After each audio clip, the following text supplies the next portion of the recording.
Hi everyone, welcome to the channel, and as always, stop to acknowledge the good work that you are continuing to do for yourself. For those of you new here, my name is Lee, and I guide people like us in the recovery from past harming patterns. And today's topic is about building a stronger relationship with yourself, because creating a strong bond with who you are is the key into creating change and navigating challenges. And it's more than getting to know yourself.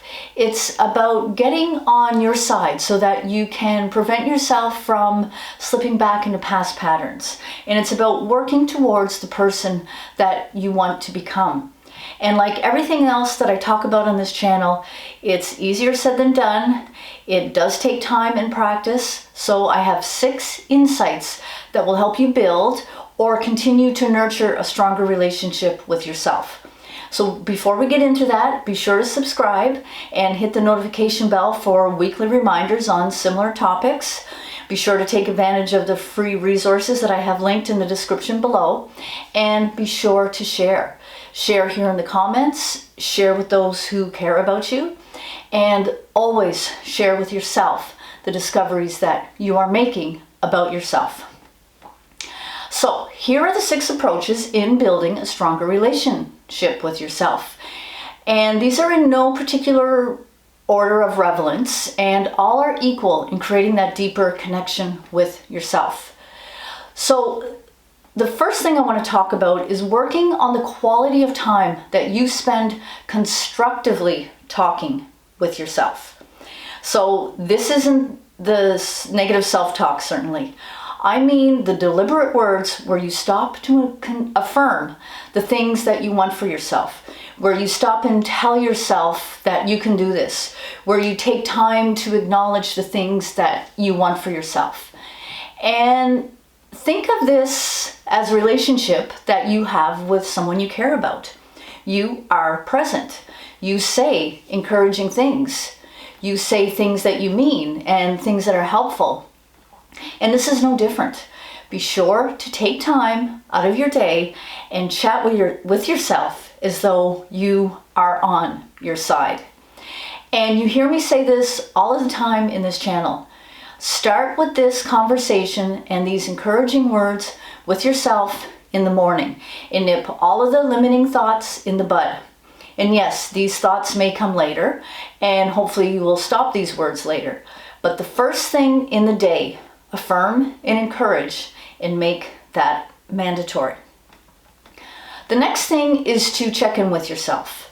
So stop and ask yourself if you are taking on too much. Stop and congratulate yourself. Stop and ask yourself if you are doing the best thing for you. Just like you would behave in any other relationship when you sense that there is stress or that there is happiness. Stop and ask what is going on. And don't forget to answer yourself as honestly as you can.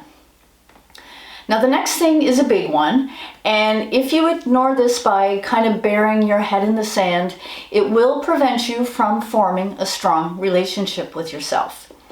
You must accept yourself. That means accept the things that you've done that you're not proud of. Accept the fact that you have perseverant qualities going for you. Accept that you, like all of us, make mistakes. And if you have a hard time with accepting the person you are, then you need to get a plan towards self-acceptance. And the key in working towards self-acceptance is affirming you can't change what happened, but that you can certainly influence what will unfold for you. And back to that affirmation again, because they do work. Each day, make time to say, I can't change what happened, but I can influence what will unfold. Another thing that is very important in having a relationship with yourself, and very similar to other relationships, is having recognition time. So it can be as simple as you did at the beginning of this video and acknowledge the good work that you were doing for yourself. Or it could be like a date night, which is self-care time.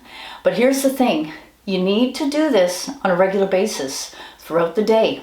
Tap into the perseverant qualities you have And it's not so much about patting yourself on the back. It's about acknowledging what you have to draw upon when times get tough. So get in the habit of recognizing the good qualities you have, both to celebrate and to have a reference point to your strengths when needed.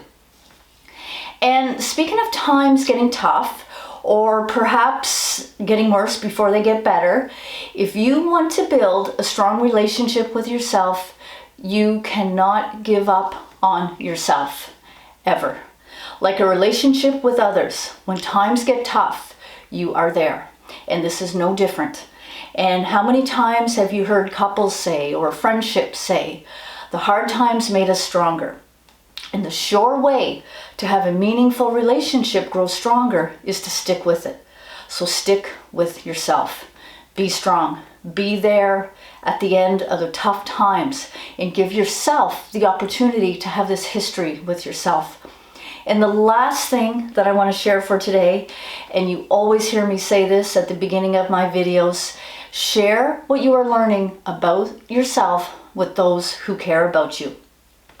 Now, all of these strategies are certainly essential in forming the habits to build a relationship with yourself, but this one really confirms that you are becoming solid in the relationship that you are building with yourself. Because when we put ourselves out there and express where we are in life, or what we're going through and what we're discovering and planning for ourselves, we are also building our confidence in who we are. Not to mention, this presents a good opportunity for self-acceptance. Now, all of these steps are mandatory, but this step is the one you need to remind yourself to do, because we don't always like sharing these intimate things, or we may not recognize our thoughts as obvious or that groundbreaking. Not to mention that our self-discoveries are gradual and they happen over time. But like any strong relationship, you must share from time to time to get yourself the benefit of talking about the parts of you that you are becoming more familiar with and hopefully more comfortable with. And bear that in mind, that often the growth that happens within us expresses itself naturally. So to the ones who care about us, they will see the little shifts happen when we build that stronger connection with ourselves. So it may not be that big of a secret after all. But it's important to express it with your words and your heart, and to hear yourself, and to reinforce your practices and insights that are becoming a part of your life. So, as you start to build a stronger relationship with yourself, take all of this in mind. Please do subscribe, get notified, be sure to get the resources that are in the links below, and check out the link to Envision Your Recovery course, which is an 8-week program guiding you to become more honest with yourself so that you can create and achieve the things that you want for yourself. And in the meantime, be on your side, and see you in the next episode.